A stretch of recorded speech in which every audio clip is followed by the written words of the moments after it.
Guys NEET exam खत्म होने के बाद फाइनली तुम्हें अपना 2025 का अगर तुम ड्रॉप लेने वाले हो या अगर तुम फ्रेश ही हो और पहली बार 2025 में अपीयर करेगा तो उसके लिए ये बहुत बेस्ट टाइम है कि तुम अपना प्रिपरेशन स्टार्ट कर दो, है ना। Because early preparation is very must thing, because अभी कंपटीशन बहुत ज़्यादा बढ़ चुका है और तुम भी जानते हो और मैं भी जानता हूँ और ऑफकोर्स हमारे टीचर्स भी जानते हैं। तो अगर तुम्हारा कोचिंग अभी बैच लॉन्च नहीं कर रहा है और अगर तुम जिस कोचिंग में जाना चाह रहे हो वहाँ तुम्हें अपने मीडियम का तो वैसे तो इंग्लिश मीडियम वाले या हिंदी मीडियम वाले तुम्हें अपना बैच नहीं मिल रहा है, तो सबसे पहले तुम अपने लेवल पे तुमने प्रिपरेशन स्टार्ट कर सकते हो। अब देखो कुछ मैं पॉइंट्स बताऊंगा, उसको तुम फॉलो करोगे तो तुम्हारा प्रिपरेशन एक अच्छे खासे पेस में स्टार्ट हो जाएगा। करेक्ट है। तो सबसे पहले तुम्हें अपना सिलेबस देखना है। सबसे पहले पॉइंट है अपना सिलेबस को जानो।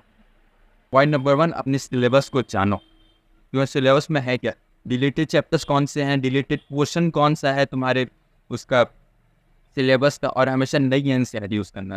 तीनों सब्जेक्ट की हमेशा नई एनसीईआरटी यूज़ करना, बोथ 11 है 12, बिकॉज वहाँ पे कुछ कुछ चेंजेस एनसीईआरटी करता रहता है और वो तुम अफोर्ड नहीं कर सकते। अगर वो वाला क्वेश्चन आ गया तुमने पुरानी एनसीईआरटी के अकॉर्डिंग डाल दिया दैन वो तो फिर बेवकूफ़ी हो जाएगी ना। तो सबसे पहले अपने सिलेबस को जानो और नई बुक्स यूज़ करो। करेक्ट है। Second thing, teacher select. तुम्हें किस टीचर का समझ में आ रहा है, किस टीचर के तुम्हें लैंग्वेज अच्छी लग रही है, उसका टीचिंग स्टाइल अच्छा लग रहा है, तो उस टीचर्स को सबसे पहले खोजो कि वायदा वो यूट्यूब में है या किसी पेड प्लेटफॉर्म में, ऑफलाइन कोचिंग में, डजंट मैटर, तुम्हें समझ में आना चाहिए और तुम्हें उसकी पढ़ाई में एन्जॉयमेंट मिलनी चाहिए। दैट्स इट, यही चीज़ मैटर करती है। इसलिए टीचर को खोजो और ऐसी टीचर खोजो जिसको तुम साल भर फॉलो कर सकते हो। करेक्ट है। तुम्हारे टीचर सिलेक्शन ही तुम्हारा सेकेंड पॉइंट। तो देखो थर्ड पॉइंट, तुम्हें ये प्रॉपर नोट्स बनाने हैं। अब देखो नोट्स का फंडा जो है, देखो नोट्स बनाना कैसे, तुम्हें दो टाइप का नोट्स। देखो नोट्स के लिए मैं स्पेसिफिकली एक अलग सा वीडियो बनाऊंगा, लेकिन अभी मैं शॉर्ट में बता देता हूँ। देखो दो टाइप का नोट्स बनाना, एक लॉन्ग टर्म नोट्स और दूसरा शॉर्ट। लॉन्ग टर्म नोट्स कौन सा नोट्स है जो तुम उसमें लिखते हो जब तुम लॉन्ग टर्म में अपने सिलेबस कर रहे हो, तो उसमें सारे क्वेश्चंस भी आएंगे, प्रॉपर थ्योरी भी लिखी होगी और डेरिवेशन कुछ कुछ होगा तो लिख सकते हो चाहो तो, अगर तुम्हें समझना है तो, है ना। और शॉर्ट नोट्स ऐसे नोट्स होंगे जिसमें से फॉर्मूला होगा फिजिक्स में और बायोलॉजी में कुछ कुछ पॉइंट्स होंगे और केमिस्ट्री में तो तुम जाते हो कैसे करना है, राइट। तो यहाँ पे नोट मेकिंग का जो प्रोसेस है वो तुम हाथ से लिखोगे, ब्लैंक पेजेस में लिखोगे और प्रॉपर नोट्स बनाओगे। आलस्यता यहाँ पे नहीं करना, डोंट बी लेजी पोर्शन के लिए, ठीक है। अब देखो नोट्स बन, टीचर सेलेक्ट हो गया, सिलेबस तुम्हें पता है, नोट्स बन गया, रिवीजन। अब देखो ये जो रिवीजन वाला पॉइंट है ना, ये बहुत इंपॉर्टेंट। देखो जब तो पढ़ते हैं तो ना तब रिवीजन नहीं होता है, मैं समझता हूँ। देखो रिवीजन करने का मैंने एक अच्छा सा तरीका खोजा था खुद के लिए। अगर तुम स्कूल गोइंग स्टूडेंट हो, मैं भी स्कूल गोइंग स्टूडेंट था, I am regular school going student, तो मैं स्कूल गोइंग स्टूडेंट था, तो वहाँ पे टेस्ट होते हैं, वीकली टेस्ट, है ना। ये मतलब मंडे को या थर्सडे को, तो तुम क्या करो कि 1-2 घंटा ना निकाल लो, जो टेस्ट होने वाला है उसका चैप्टर तुम पहले से करके रख लो, और फिर टेस्ट होगा उसके एक दिन पहले जो 1 घंटा होगा आखिरी का सोने से पहले, तुम्हारे पढ़ने का आखिरी घंटा, वहाँ से तो अपने नोट्स को निकालो और रिवाइज कर लो। अगर फिजिक्स का है तो कुछ कुछ न्यूमेरिकल सॉल्व कर लो, तुम्हारा काम उसमें हो जाएगा। तो ऐसे तुम अगर यूज़ करोगे अपने टेस्ट को तो उसके लिए तुम बहुत बेनिफिशियल, मतलब बेनिफिट में रहोगे। समझ में आ रहा, तो तुम्हें रिविजन इस तरह से कर। ओके, अब देखो रिवीजन भी हो, अब बेसिकली याद रखने की प्रॉब्लम। अब तुम याद कैसे रखोगे कि इतना सारा इन्फॉर्मेशन है, फिजिक्स केमिस्ट्री बायो। फिजिक्स में तुम्हें कॉन्सेप्ट याद करना पड़ेगा, ऊपर से थोड़ा सा वहाँ पे लॉजिकल दिमाग भी ज़्यादा लगता है, और बायोलॉजी में उतना लॉजिक नहीं लगता, बट वहाँ पे सिर्फ मेमोरी ही तुम्हारी काम आती है ना। तो यहाँ पे तुम क्या कर सकते हो कि बायोलॉजी को बायोलॉजी की तरफ, बायोलॉजी की तरह इन द सेंस कि वहाँ पे ना तो टोटल प्रैक्टिफिकेशन में जा नहीं सकते, लेकिन वहाँ पे कॉन्सेप्ट भी ज़रूरी होता है।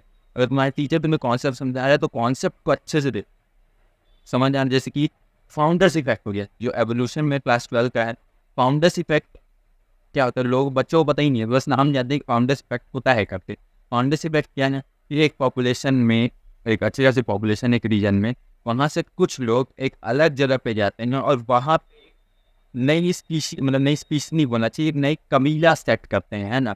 तो बेसिकली वहाँ पे दो पॉसिबिलिटीज़ होती हैं। अगर ये जो कुछ ग्रुप ऑफ पीपल है ये अगर वहाँ पे जाके सर्वाइव कर जाए तो एक अलग सी कम्युनिटी बन जाएगी, और अगर वो सर्वाइव नहीं कर पाए तो वो उनकी डेथ हो जाएगी। तो या फिर 2 पॉसिबल होते हैं फाउंडर्स। नहीं, लेकिन मैक्सिमम बच्चों को ये पता नहीं होता है, यही तो कॉन्सेप्ट। और इसी के बेसिस पे तुम्हें पे एग्जाम में क्वेश्चन पूछता है पूछने के लिए।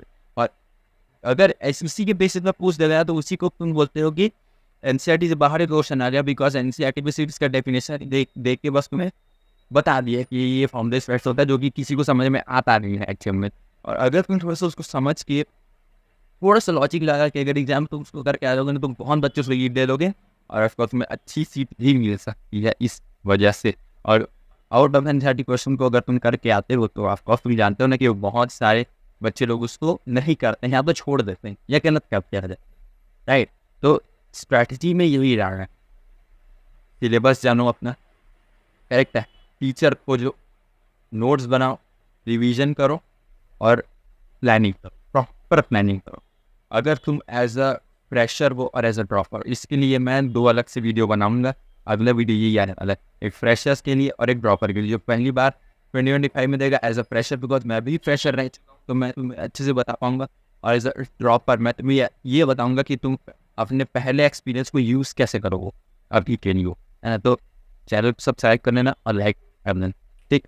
तो देखो प्लानिंग तुम क्या करो, कोशिश करो कि जल्द से जल्द सिलेबस, तो मैं शॉर्ट में बता रहा हूँ, कोशिश करो कि जल्द से जल्द तुम सिलेबस खत्म करो और अपने रिवीजन के लिए चॉइस नहीं करो।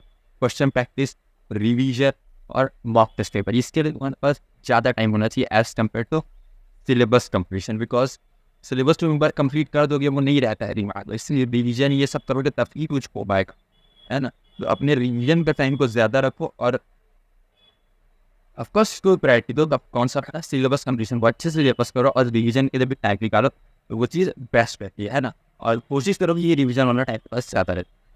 तो आई थिंक 5 पॉइंट मैंने कवर कर दिया, तो तुम्हें वो क्लियर हो गया होगा। सबसे पहले पूछ अभी आई तो फिर तुम्हें रिवाइज करवा देता हूँ। पहला क्या है, पहला क्या है बताओ। और हाँ, पेन पेपर में लिख लेना ना, मैं वीडियो के स्टार्टिंग में बोलना भूल गया था, पेन पेपर में इसको लिख लेना था। तो सबसे पहले सिलेबस चलाओ। सेकेंड थिंग क्या है, सिलेबस हो गया तुम्हारा। सेकेंड थिंग क्या करोगे तुम, टीचर खोजोगे। थर्ड थिंग क्या है, नोट्स बनाओगे। फोर्थ थिंग क्या है, रिवीजन करोगे, है ना। और फिफ्थ थिंग प्लानिंग। और ये एक 3 फेज में भी हो सकती है, लॉन्ग टर्म प्लानिंग ये तो पूरे साल का, वीकली प्लानिंग होता है और daily planning.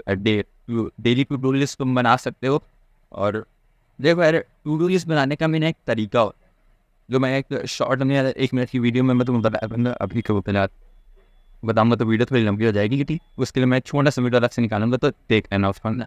To do list actually बनाना ऐसे वो तुम्हारी रियल पोटेंशियल है, तुम 100% दोगे ना, उसको निकाल के ले आएगा। मेरे पास एक ब्रह्मास्त्र है उसके लिए, है ना। तो इस चैनल में स्टे ट्यून्ड रहना और सब्सक्राइब कर लो, ठीक है। तो गाइस ये है आज का वीडियो, आई होप आप मुझे समझ में आ गया होगा स्ट्रैटेजी अच्छे से बनाना है। और गाइस जल्दी स्टार्ट करो, बिकॉज कॉम्पिटिशन बहुत ज़्यादा बढ़ गया है और कॉम्पिटिशन। गाइस